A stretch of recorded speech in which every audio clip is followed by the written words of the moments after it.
वंदे उत्कल जननी। जय जगन्नाथ। एनकेपी ओडिया ज्ञान चैनल को आपण मानक स्वागत। मु नीलकंठ प्रधान आपण मानक ये वीडियो माध्यम आज भेटी देवाक जाउछि। रोमांटिसिज्म रो आरंभ केमिति होइछि, तार विकास केमिति होइछि, पाश्चात्य साहित्य रोमांटिसिज्म रो आरंभ विकास पढ़िया सहित आम ओडिया साहित्य रोमांटिसिज्म रो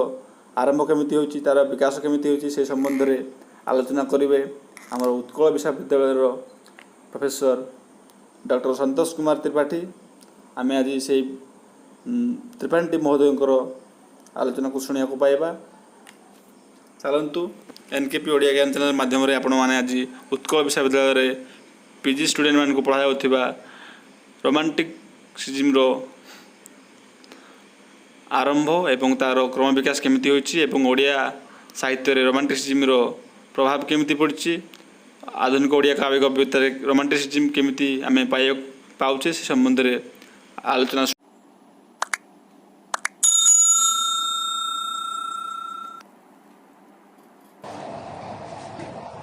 विद्याधार रे आधुनिक भंगीर साहित्य अध्ययन पाई गुरु राधानाथ और शिष्य मधुसूदन मिश्री गोटे कविता ग्रंथ प्रकाशन कले। ताना हेउछि कविता बली। यही कविता बली को रोमांटिक रिवाइवल क्वेश्चन पड़िबो। कविता बली को केउ काव्यधारार केउ बही सहित तुलना करा जाए। रोमांटिक चेतनार कविता लिरिकल बालाड रोमांटिक रिवाइवल मानक कविता ग्रंथ लिरिकल बालाड वार्षवर्थ द्वारा बहुचर्चित मुखबंध थिबा लिरिकल बालाड कॉलेज एवं वार्षवर्थ द्वारा लिखित रोमांटिक कविता ग्रंथ चारटा ठीक किंतु सबुठार अधिक ठीक किए रोमांटिक रिवाइवल कविता ग्रंथ। तेना तुम मास्टर माने पढ़ी जाइछथि रोमांटिक कविता ग्रंथ, तेणु उत्तर टी रोमांटिक रिवाइवल। तेणु इंग्रेजी साहित्यर पुनर् अभ्युदयवादी रोमांटिक आंदोलन बहुचर्चित मानक ग्रंथ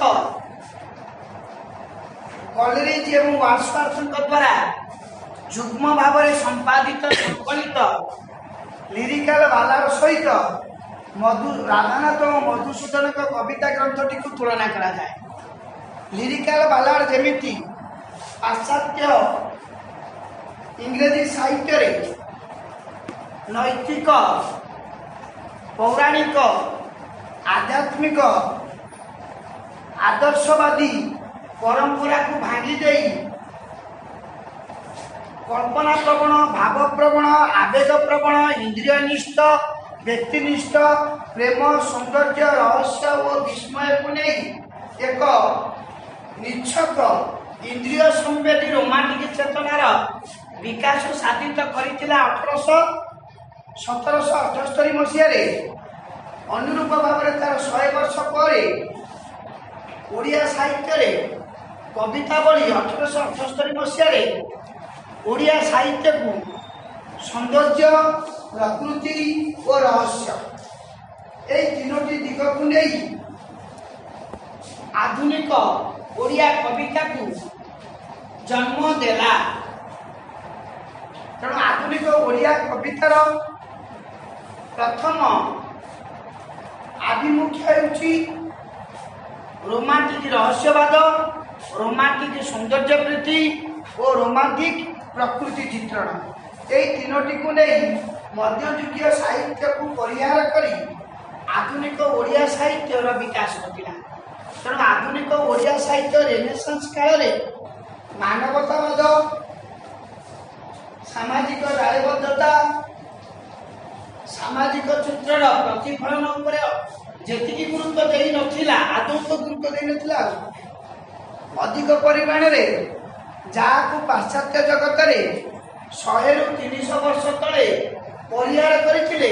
ତାଙ୍କର 300 ବର୍ଷ ତଳର ପୁରୁଣା ଚିନ୍ତାଧାରାକୁ ଆମେ ଆମ ଆଧୁନିକତାର ମାନଦଣ୍ଡ ଭାବରେ ଗ୍ରହଣ କରି ରୋମାଣ୍ଟିକ ଚେତନାରୁ ଆମ ଆଧୁନିକତା ଆରମ୍ଭ ହେଲା। এই কবিতা বলিলে রাধানাথଙ୍କର 4টি কবিতা ও স্তব, প্রার্থনা, তারা প্রতি, নির্বাসিতর বিলাপ, স্তুতি, এইভাবে 8 কবিতা প্রকৃতিমূলক, ईश्वर प्रीतिमूलक 8 कविता मधुसूदन मोट 12 कवितार कवितावली प्रथम प्रकाशित है। तेणु अधिक कविता हूँ मधुसूदन।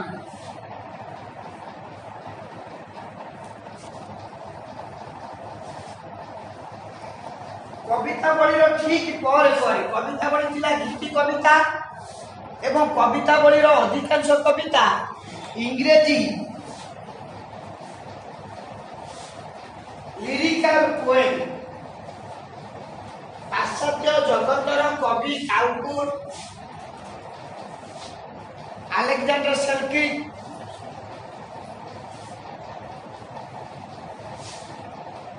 फिलिप सिडिंग,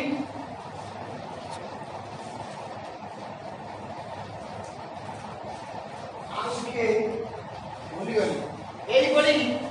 5 জন কবিଙ୍କ দ্বারা লিখিত कवितार अनुवाद थिला। अनुवाद तो नुहे ताको आमे प्रत्यक्ष अनुवाद कहबानी, भावात्मक ओडिया अनुवाद। तेणु इंग्रेजी कविता को ओडिया लक्षण रे ओडिशार सामाजिक सांस्कृतिक पाठकीय विश्वास अनुसार भावात्मक छायानुवाद कराई आधुनिक ओडिया कविता रहस्य, प्रकृति और सौंदर्य को आधार करी ओडिशा रे उन्मेष आरंभ करिथिला एवं राधानाथ मधुसूदन थिले एई उन्मेषर आद्य सर्जनशील प्रतिभार परिचय।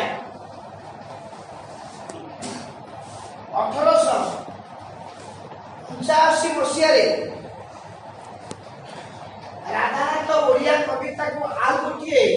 नुआ रूप प्रदान कले। सहित होची खंड कविता रूप, अर्थात गोटे शैली रे गोटे निर्दिष्ट ज्ञानयोग्य छंद व आकृति योग्य छंद को आधार करी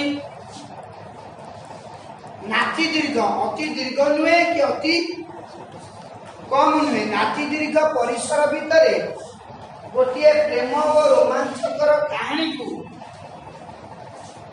प्रतिपादन करवा हेउची खंडकाव्यर विषय। गोटे निर्दिष्ट भावना निर्दिष्ट विषय स्वल्प परिसर भितर गोटे छंद द्वारा आधारित होई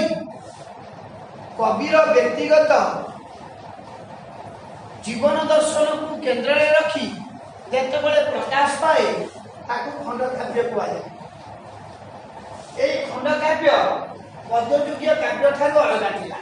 मध्ययुगीय काव्य एकाधिक रस, एकाधिक घटना, एकाधिक चरित्र, एकाधिक छंद, एकाधिक स्वर्ग रहुथिला। तेणु मध्ययुगीय काव्य गोटे स्वर्ग जेतिकी पंक्ति आधुनिक ओडिया खंडकाव्य प्राय सही परिमाण 100 ରୁ 150 पंक्ति भितर गोटे विषय वस्तु नाति दीर्घ हुई प्रकाश पाइला। ओडिया साहित्य रे रोमान कवि ओविडियस फाबिलियस लासो को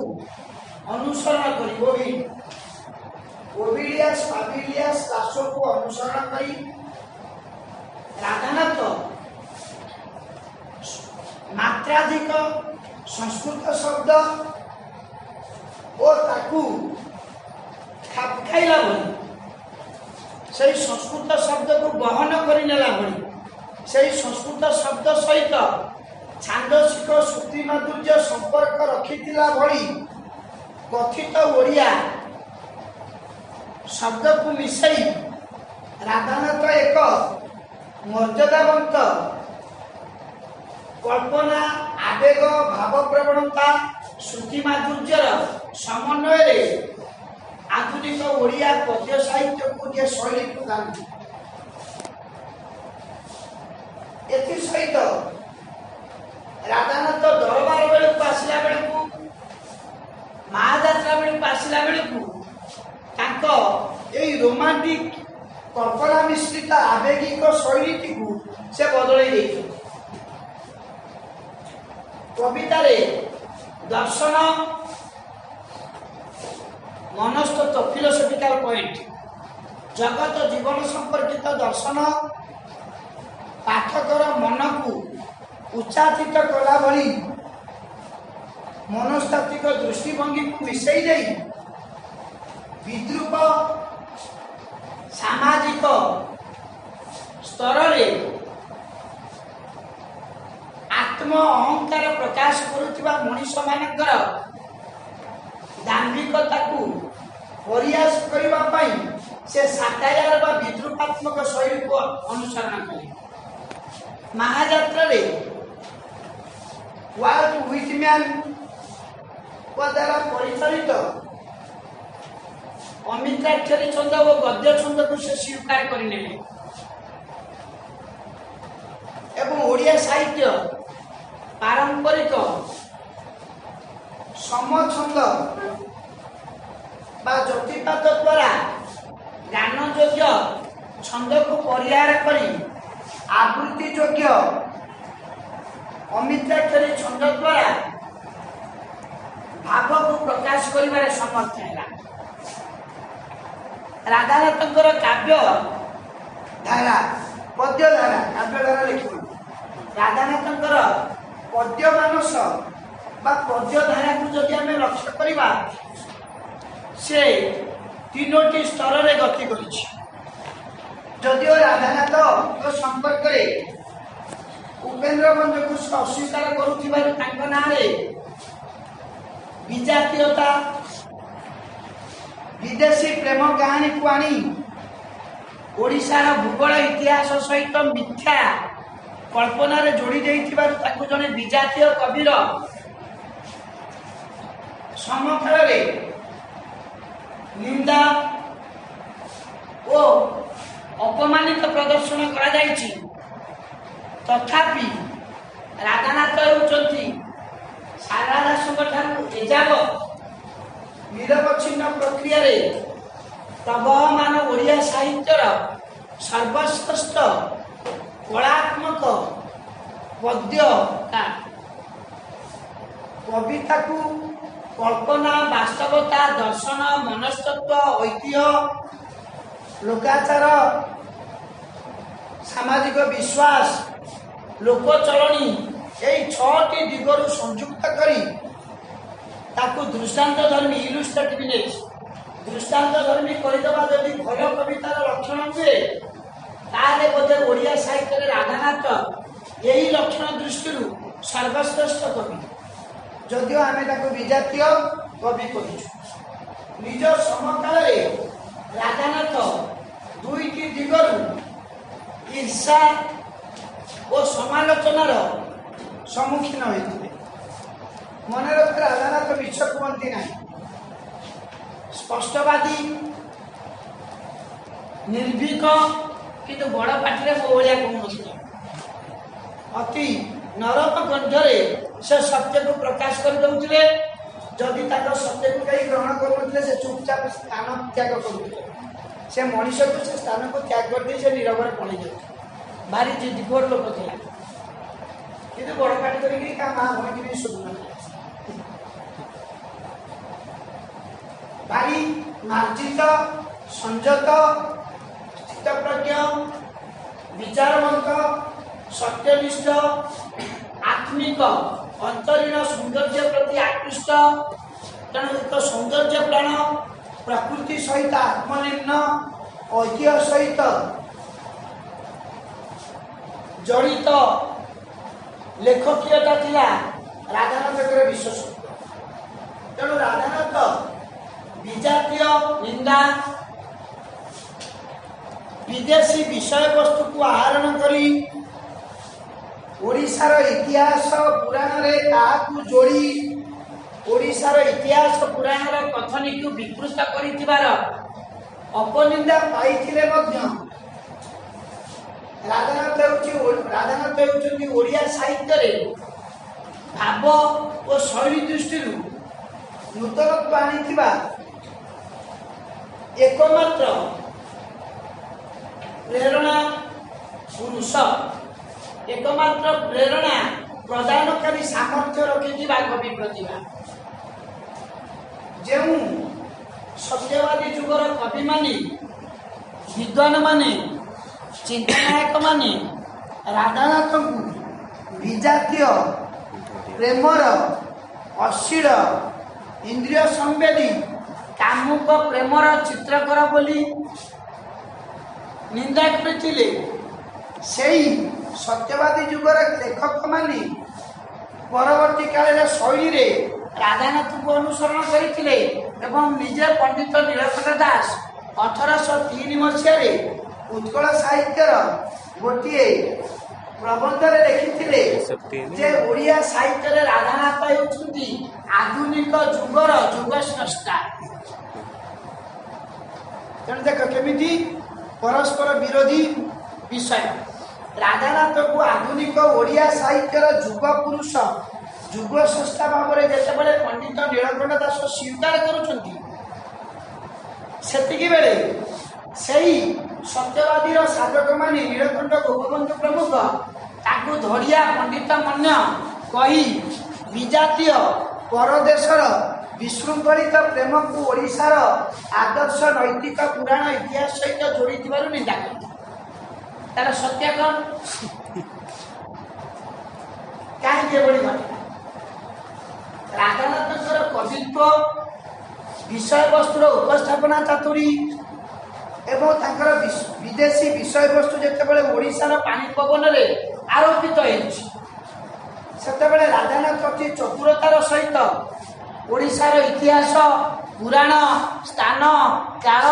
पात्र देवादेवी भूगोल नदी नाल पहाड़ पर्वत मनीष इतिहास पुरुष को एभली भाव में संयुक्त कर से कवितार विशृंखलित इंद्रिय उत्तेजनकर रोम को टाकुरायित करी प्रेम प्रति विहोड़ करुवा भाव अवदमित हो जाए सेठी नीति जातीयताबोध मानविकता एवं सौंदर्य प्रति एक विस्मयकर आकर्षण पाठक मन में सृष्टि हुए तेणु पाठक सबको भूली जाए कौन विदेश रू आसला केमिति गोटे नाबालिका पछरे सूर्य गोड़े केमिति बापा माँ को छाड़ी जाइकरी टोका टोकी उद्वा दिया जाइकरी बाघ मुहरे पड़े ये सब को भूली जाई पाठक मन में रुहे जे जदि तुम्हें अन्याय भाव में कौन नारीर मन को न नहीं पछरे धाओ ताले तुम अधपतन अनिवार्य जमी सूर्य पथर आईगला बासर आईगला जानहरा आईगला अधबाट में पड़ी मला भाया अभिशप्त पाइला ता घर भांगीगला ऋषि अभिशाप तेणु अन्याय भाव में प्रेम को जदि अंगीकार कर तुमको विषम ज्वाला प्रदान कर राधानाथ यही गोटे सत्य पहुंचे राधानाथ देखते गर्व अहंकार स्वाभिमान ये सब अलग कथा दरबार में कहले तमें होचे जातिर श्मशान तुलसी मनीष देहरे जेते दिन पर्यंत रक्त थी उत्कल माने बंची थे समग्र विश्व ग्रह नक्षत्र सूर्य चंद्र को नहीं खेल चली से दिन पर्यंत हे किए सामंत चंद्रशेखर तम सिद्धांत दर्पण विलय घटब ना किंतु आड़े कहले हे सिद्धांत दर्पणकार महापंडित विद्वान आपणकर टिके स्वाभिमान ना जी डाकिदेला जिते डंगार बसिकी पुरस्कार धरिकी पड़े आसे विकल होगी आपण मानव जाति को जो नूतन ज्ञान देइचंती से सिद्धांत दर्पण विलय हेनी किंतु आपण जो माझी जोचा राय बहादुर पुरस्कार पाई अपमानित तेणु स्वाभिमान रखा जड़े विज्ञ ज्ञानी गुणी प्रतिभार प्रथम लक्षण एक कथा कहले तेणु मनीष जेते गर्व अहंकार कले ये जगत धर्म एकासीना महत्वपूर्ण अर्थात मानविकता धर्म कहले ठाकुर पूजा मानविकता मूल्यबोध स्वाभिमान सत्य प्रति अनुरक्त अप्रिय वास्तवता को निर्द्वंद्व परिप्रकाश करिवार प्रक्रिया को राधानाथ धर्म भाव में विचार करते तेणु राधानाथ जिते दरबार कहते धर्म एकासीना महत्व पणिया आउ सब कथा अढ़ई दिनिया आमे सेतिक बेले विवेक प्रबंध को विवेकी प्रबंध को पढ़ा विवेकी प्रबंध अनुवाद आकार राधानाथंकर दार्शनिक जगत जीवन संपर्कित उपलब्धि को मिसई 1873 मसीह प्रकाश पाँच विवेकी प्रबंध गोटे जगह से कहते जे धर्म कहले ठाकुर पूजा मंदिर जीवा शास्त्र पढ़ा नुहे धर्म कहले सत्य को अप्रिय भाव निर्भीक भाव उपस्थापना करवा सत्यर अनुगामी हवा अन्य मनीष को सम्मान देवा मूल्यबोध को संस्कार को स्वीकार करवा सौंदर्य प्रेम ईश्वर प्रकृतिर प्रकृत नंदन दिगगुड़ी को विचार को नेबा ये सब हूँ धर्म तेणु यही धर्म ही मनुष्य को महत करे गर्व अहंकार टंका सुना पदवी उपाधि पुरस्कार नुहे यही कथा दरबार से दर्शे बर्तमान आस आ गए महाजात्रा महाजात्रा से कौन दर्शे 1892 93 मसीह लिखित महाजात्रा से महाभारतीय अतीत भारतर महत्व को से वंदना कर ग्रांड इंडियन नेशनलिज्म एक विराट महाभारतीय जातीयताबोध को से प्रकाश कर महाभारतर पृष्ठभूमि अपरपक्षे एक उत्कलीय जातीयताबोध को मत से प्रदर्शन कर अग्नि जितेबाला युधिष्ठिर देहरे अंजन मारी देइछंती लोमस महर्षि ओडिशार तीर्थ ओडिशार देवादेवी ओडिशार अतीत ओडिशार खारवाड़ ठार कपिलेन्द्र देवक पर्यंत राजत्वर क्रम विवर्तन को से देखुची आखिरी तेणु एक उत्कलीय जातीयताबोध और महाभारतीय जातीयताबोध को आधार करी उपनिवेशवाद काल पाठक मान मनरे जाति प्रीतिबोध सृष्टि करिवार एक कलात्मक चतुरता राधानाथ महाजात्रा महाकाव्य खेली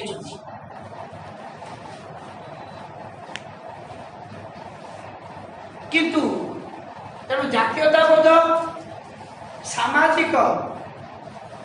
अवक्षय प्रति मूल्यबोधर अवक्षय प्रति विद्रूपात्मक चित्रण साटेर ये दीटा हूँ राधानाथर साहित्यर दुईटी दिग किंतु प्रमुख दिगटी हूँ कौन ना प्रेम और सौंदर्य मायादेव सिंह राधानाथ को रूप और प्रणय कवि भाव में मान्यता दे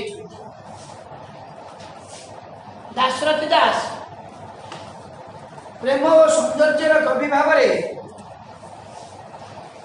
राधानाथंकर कवित्व को विचार कर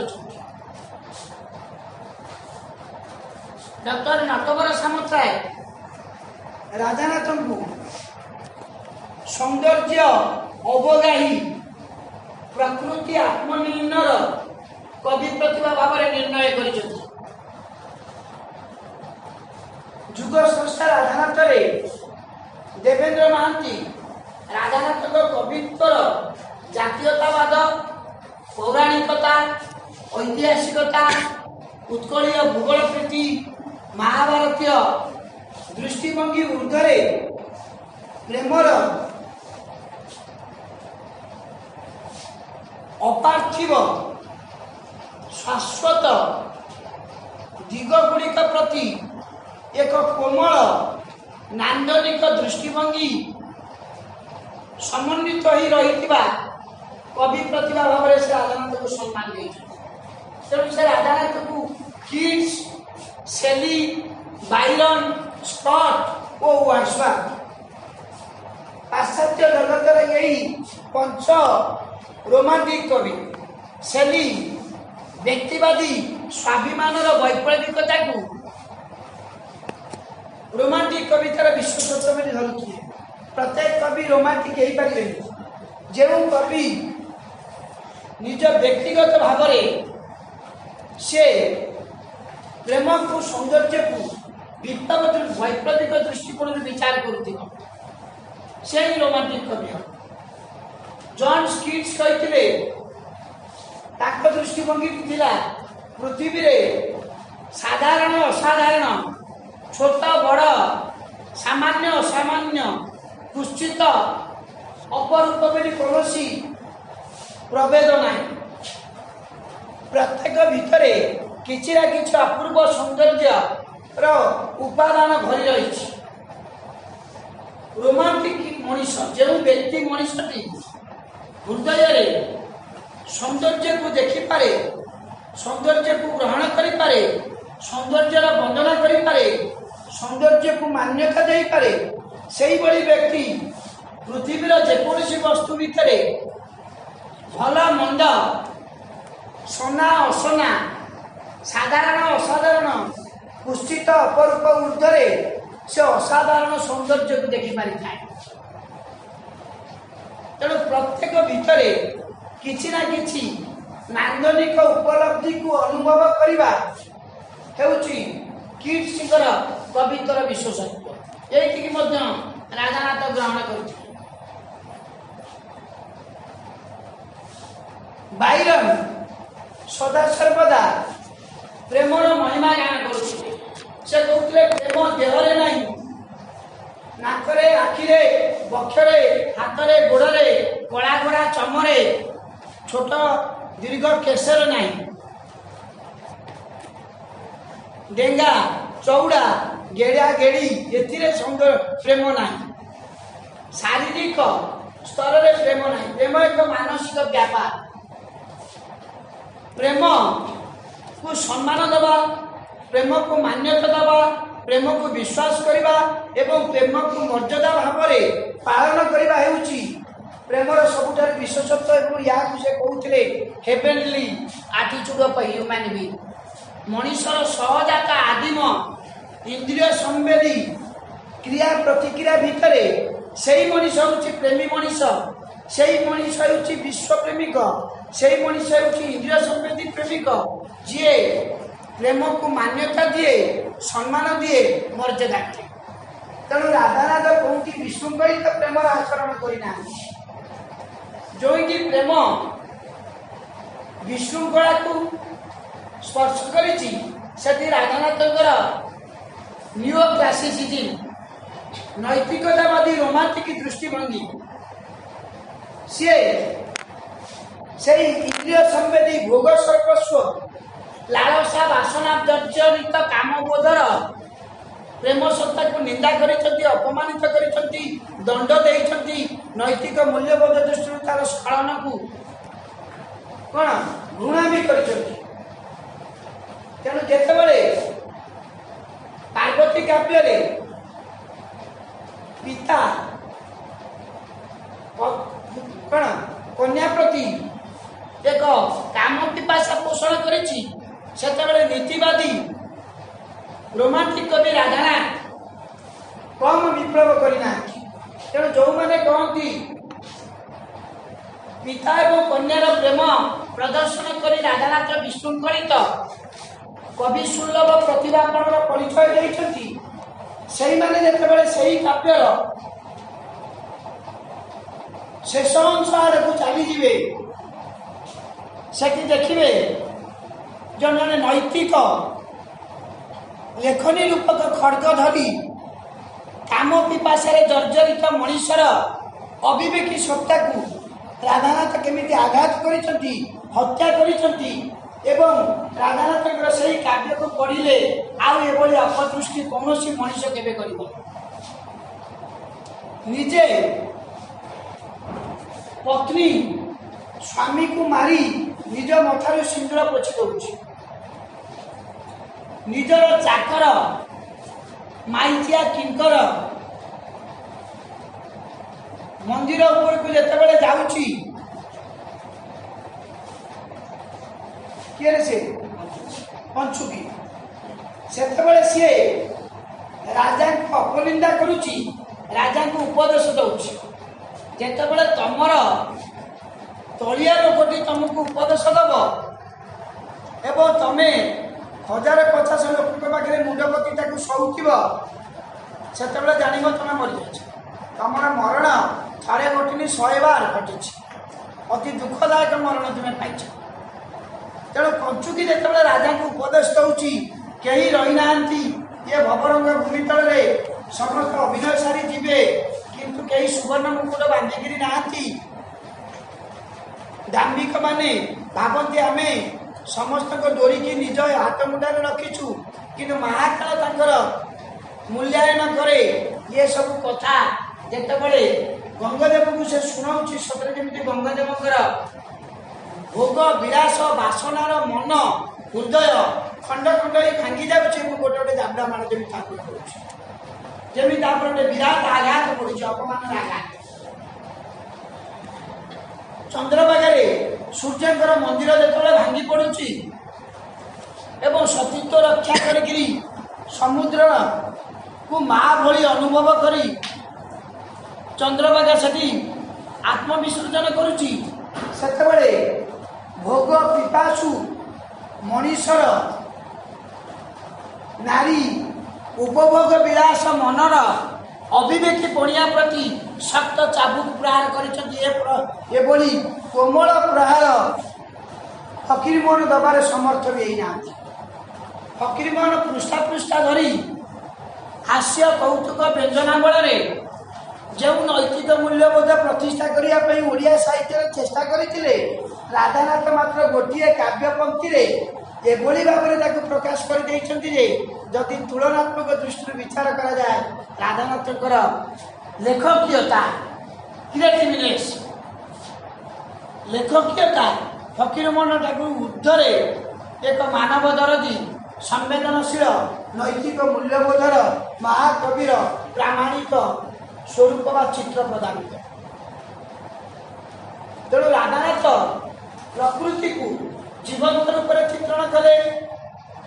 प्रकृतिर वस्तु सत्ता भितर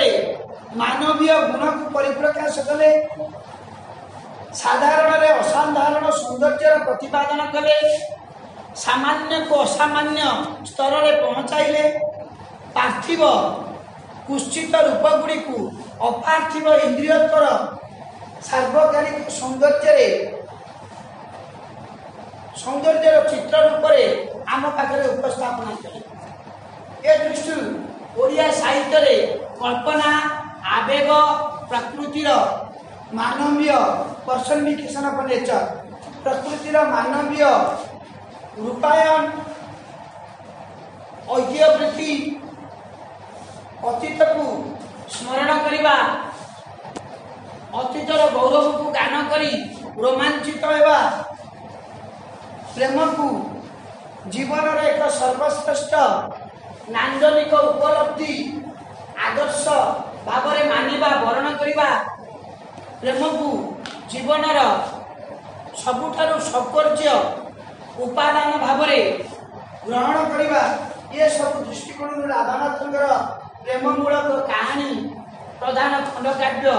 ओडिया साहित्य को रोमांटिक रूप प्राण तार गोटे धारा प्रदान करा एवं राधानाथ समकाल प्रकृति जीवनायन करने दृष्टि गंगाधर ମଣିଷର ନୈତିକ ମୂଲ୍ୟବୋଧକୁ ଆଦର୍ଶ ଦ୍ୱାରା ପରିଚାଳିତ କରିବା ଦୃଷ୍ଟିରୁ ଗଙ୍ଗାଧର ସମାଜରେ ରହିଥିବା କୁସଂସ୍କାର ଗୁଡ଼ିକୁ ତିରୋହିତ କରି ମଣିଷକୁ ଆଦର ସ୍ନେହ ସହାନୁଭୂତି ପ୍ରଦର୍ଶନ କରିବା ଦୃଷ୍ଟିରୁ ଫକୀରମୋହନ ମଣିଷର ପାର୍ଥିବ ଜୀବନକୁ ମହାପ୍ରକୃତି ଏବଂ ଈଶ୍ୱରଙ୍କ ସହିତ ସମୀଭୂତ କରିଦେଇ ଜଗତ ସହିତ ପାର୍ଥିବ ଜୀବନକୁ ମିଶାଇ ଦେବାର ରୋମାଣ୍ଟିକ ମିଷ୍ଟିସିଜିମ୍ ରୋମାଣ୍ଟିକ ରହସ୍ୟବାଦୀ ଦାର୍ଶନିକ ଚେତନା ପରିପ୍ରକାଶ ଦିଗରୁ ମଧୁସୂଦନ ପ୍ରାକ୍ ଓଡ଼ିଆ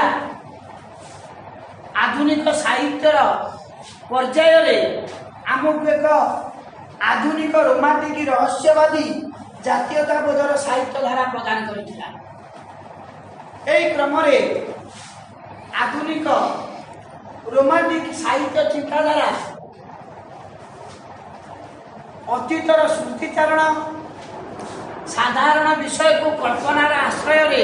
ଅସାଧାରଣ କରି ପ୍ରକାଶ କରିବା ପ୍ରକୃତିକୁ ମଣିଷ ସୁଲଭ ଚରିତ୍ର ଗୁଣରେ ପ୍ରତିଭାସିତ କରିବା ସୌନ୍ଦର୍ଯ୍ୟକୁ ପାର୍ଥିବ ବାସ୍ତବତା ଭିତରେ ଏକ ସ୍ୱର୍ଗୀୟ ବିସ୍ମୟ ଭାବରେ ପ୍ରତିପାଦନ କରିବା ଦିଗରୁ ପ୍ରାକ୍ ଯୁଗର କବିମାନେ ଓଡ଼ିଆ ସାହିତ୍ୟରେ ରୋମାଣ୍ଟିକ ଚେତନାକୁ ଆଦର୍ଶ ନୀତି ସୌନ୍ଦର୍ଯ୍ୟ ଓ ପ୍ରକୃତି ସମନ୍ୱିତ କରିଦେଇଥିଲେ। ମୁଁ ତୁମକୁ ବର୍ତ୍ତମାନ ରୋମାଣ୍ଟିକ ଚେତନାର ଡେଭଲପମେଣ୍ଟ କହିଲି ଫାଷ୍ଟ ପର୍ଯ୍ୟାୟ। ଏହି ମର୍ମରେ ଆମେ ପ୍ରଣୟ ବଲ୍ଲରୀ କବିତା କଲ୍ଲୋଳ ଗଙ୍ଗାଧରଙ୍କର ରାଧାନାଥଙ୍କର ଚନ୍ଦ୍ରଭାଗା କେଦାର ଗୌରୀ ଚିଲିକା ମଧୁସୂଦନଙ୍କର ହିମାଚଳ ଉଦୟ ଉତ୍ସବ ଶଙ୍ଖଧ୍ୱନି କୁସୁମାଞ୍ଜଳି ଋଷି ପ୍ରାଣୀ ଦେବାବତରଣ ବସନ୍ତ ଗାଥା ଇତ୍ୟାଦି ସଂକଳନ ଫକୀରମୋହନଙ୍କର ଉପହାର ଅବସର ବାସରେ ପୂଜା ଫୁଲ ଇତ୍ୟାଦି କବିତା ସଂକଳନକୁ ଆଧୁନିକ ଓଡ଼ିଆ କବିତାର କ୍ରମୋନ୍ନତିରେ ରୋମାଣ୍ଟିକ ଚେତନାର ସମ୍ବେଦନଶୀଳ କଳ୍ପନା ପ୍ରବଣ ଆବେଗିକ ଇନ୍ଦ୍ରିୟ ସମ୍ବେଦୀ ସୌନ୍ଦର୍ଯ୍ୟାତ୍ମକ ଓ ପ୍ରକୃତିନିଷ୍ଠ ପରିପ୍ରକାଶ ଘଟିଥିବାର ଦୃଷ୍ଟାନ୍ତ ଭାବରେ ନେଇପାରିବା। ତାପରେ ଆମେ ଆସିବା ସତ୍ୟବାଦୀ ଯୁଗର ରୋମାଣ୍ଟିକ ଚେତନା କେମିତି ହେଲା। ତେଣୁ 1947 ପର୍ଯ୍ୟନ୍ତ ମୁଁ ରୋମାଣ୍ଟିକ ଚେତନାର ଡେଭଲପମେଣ୍ଟ